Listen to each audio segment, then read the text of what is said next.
ये कथा उस अनादि काल की है, जब न काल था, न दिशा, न आकाश, न पाताल, न देवगण थे, न दानवगण। सिर्फ शून्य था, और उस शून्य में स्थित था निर्गुण निराकार ब्रह्म। उसी शून्य से प्रकट हुए स्वयंभू भगवान महादेव, महादेव के तेज से प्रकट हुए भगवान नारायण, और उनकी नाभि कमल से उत्पन्न हुए ब्रह्मदेव। सहस्त्रों वर्षों तक दोनों देव ब्रह्मा और नारायण योग निद्रा में लीन रहे। जब उन्होंने अपने नेत्र खोले और एक दूसरे को देखा तो उनके मन में प्रश्न उठा, हम दोनों में से कौन श्रेष्ठ है? किसका स्थान सबसे ऊंचा है? कौन अधिक पूजनीय है? तभी ब्रह्मदेव के स्वर में अहंकार का संचार हुआ। वे बोले, मैं ही इस सृष्टि का कर्ता हूं, अतः मैं ही सर्वश्रेष्ठ हूं। उनके वचनों में घमंड की अग्नि प्रकट हो उठी, किंतु नारायण शांत भाव से मुस्कुराए और बोले, हे ब्रह्मदेव, तुम मेरी नाभि कमल से उत्पन्न हुए हो। तुम्हारा आधार मैं हूं, मैं ही आदि पुरुष हूं, सनातन तत्व हूं। लेकिन दोनों का यह विवाद गहराता चला गया। उनकी वाणी से उत्पन्न कंपन समस्त ब्रह्मांड में फैल गया, और उस विवाद ने सृष्टि के प्रत्येक कोने में अशांति फैला दी। जब यह विवाद चरम पर पहुंचा, तभी ब्रह्मांड के मध्य एक अद्भुत दिव्य प्रकाश पुंज प्रकट हुआ। उसकी ज्योति इतनी प्रचंड थी कि सूर्य, चंद्र और नक्षत्र तक फीके पड़ गए। उसका न आदि था न अंत, वह अनंत, शाश्वत और सनातन था। ब्रह्मा और नारायण विस्मित रह गए। ब्रह्मदेव ने प्रश्न किया, हे दिव्य प्रकाश, तुम कौन हो और इस प्रकट होने का क्या अर्थ है? तभी उस ज्योति से एक गंभीर ध्वनि गूंजी, मैं ही आदि हूं, मैं ही अनादि हूं, मैं ही वह परम तत्व हूं जो तुम्हारे विवाद का समाधान कर सकता है। तुम में से जो इस ज्योति के छोर तक पहुंच जाएगा वही सर्वश्रेष्ठ कहलाएगा। तुम में से एक उत्तर दिशा की ओर जाओ और दूसरा दक्षिण दिशा की ओर। यह सुनकर ब्रह्मदेव उत्तर दिशा की ओर चल पड़े और भगवान नारायण दक्षिण दिशा की ओर। सहस्त्रों वर्षों तक वे दोनों चलते रहे, किंतु उस प्रकाश का न आदि मिला न अंत।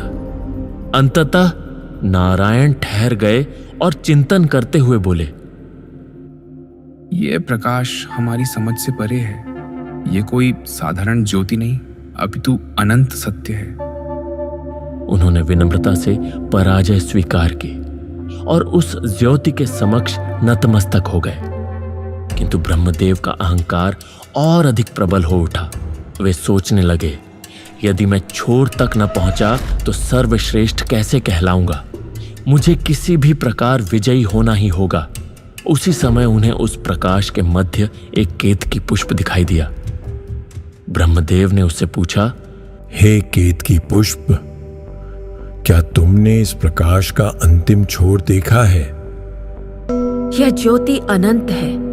मैं तो एक साधारण पुष्प हूं, मुझे इसका कोई छोर मालूम नहीं।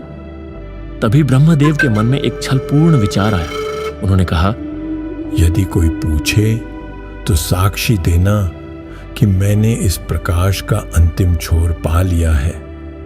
मुझे किसी भी प्रकार स्वयं को सर्वश्रेष्ठ सिद्ध करना होगा।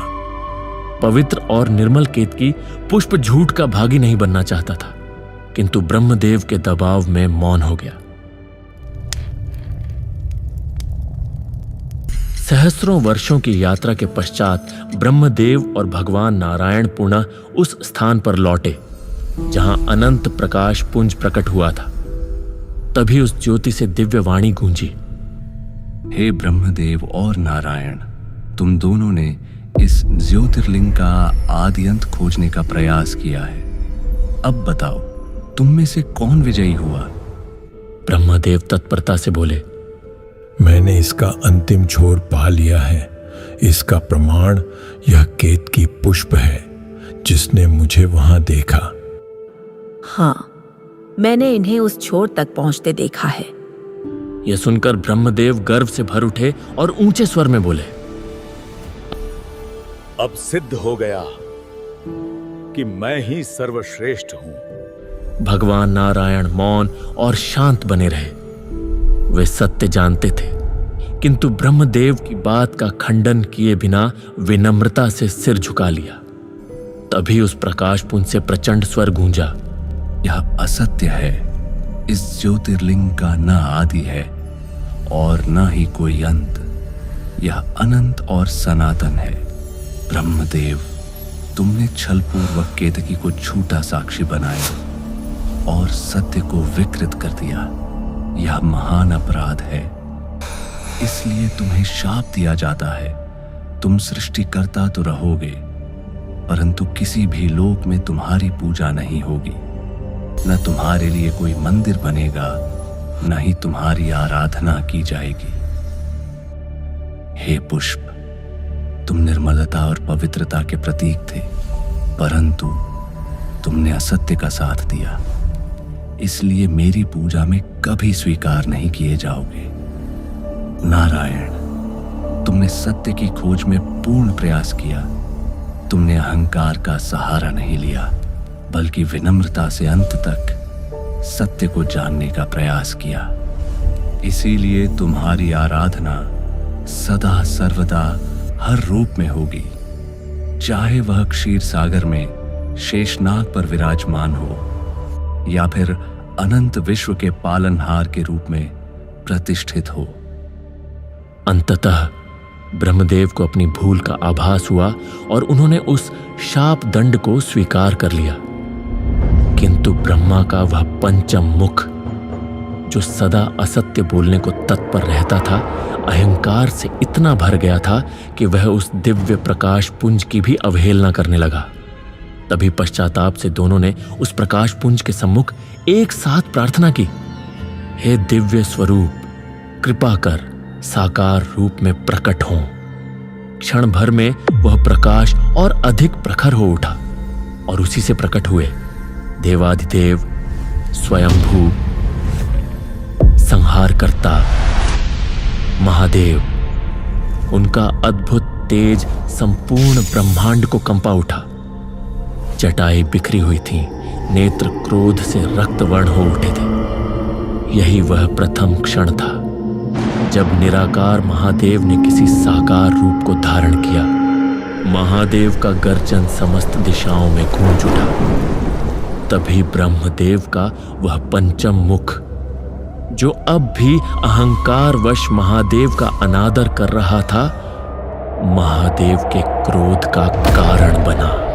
उनके मस्तक से अग्नि ज्वाला प्रकट हुई और उसी अग्नि से अवतरित हुए काल भैरव। शिव के इस उग्रतम स्वरूप का शरीर घनघोर अंधकार जैसा काला था। गले में मुंडमाला, हाथों में त्रिशूल और खड्ग। उनकी आंखें प्रज्वलित अग्नि समान धधक रही थी।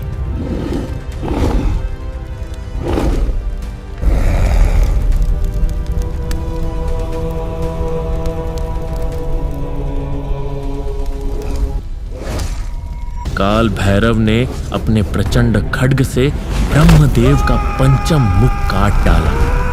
वह मुख जो झूठ और अहंकार का प्रतीक था। ज्यों ही वह सिर भूमि पर गिरा, संपूर्ण सृष्टि कांप उठी।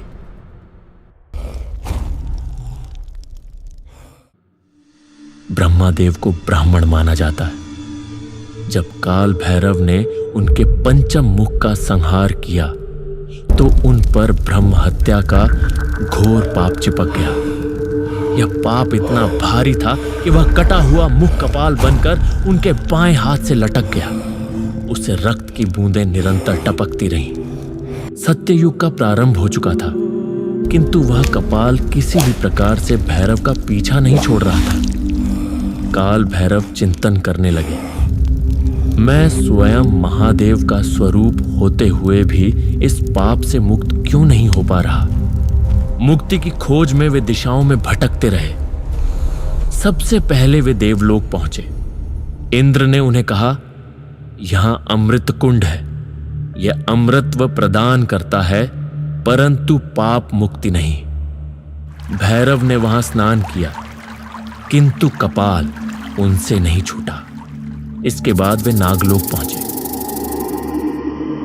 वासुकी ने उन्हें रसातल का मार्ग दिखाया, परंतु वहां भी पाप का बोझ जस का तस रहा। फिर वे मृत्युलोक में अनेक तीर्थों की यात्रा पर निकले। गंगा, हिमालय, रामेश्वरम, बद्रीनाथ, हर स्थान पर उन्होंने स्नान और प्रार्थना की। भैरव निरंतर व्याकुल और क्लांत होते रहे। अंततः वे काशी की ओर बढ़े। ज्यों ही काल भैरव ने काशी नगरी में प्रवेश किया और पावन गंगा की धारा में स्नान कर डुबकी लगाई, वैसे ही उनके हाथ से चिपका हुआ ब्रह्म कपाल स्वतः पृथ्वी पर गिर पड़ा। उसी क्षण रक्तस्राव थम गया और उन्हें ब्रह्महत्या जन्य पाप से मुक्ति प्राप्त हुई। यही स्थान आज कपाल मोचन कुंड कहलाता है। यहीं उन्हें ब्रह्महत्या के पाप से मुक्ति मिली। तभी वहां स्वयं महादेव प्रकट हुए और बोले, काल भैरव, काशी मोक्ष की नगरी है, यहां हर पाप धुल जाता है। अब से तुम इस नगरी के कोतवाल बनो। काशी में जो भी प्राणी मृत्यु को प्राप्त होगा उसके मोक्ष की अनुमति पहले तुम ही दोगे। उस क्षण से काल भैरव काशी के रक्षक और कोतवाल माने गए। भक्त आज भी उनके मंदिर में जाकर गाते हैं, काशी का पुराधिनाथ काल भैरव भजे, और पाप से मुक्ति की प्रार्थना करते हैं। दोस्तों, यह कथा हमें बताती है कि काशी ही वह भूमि है जहां महादेव की अनंत कृपा से हर दोष और हर पाप का शुद्धिकरण संभव है, और यहीं से आत्मा को सच्चा मोक्ष प्राप्त होता है। यदि यह कथा आपको अच्छी लगी हो तो वीडियो को लाइक करें और चैनल को सब्सक्राइब करना न भूलें। फिर मिलते हैं अगले अध्याय में। हर हर महादेव।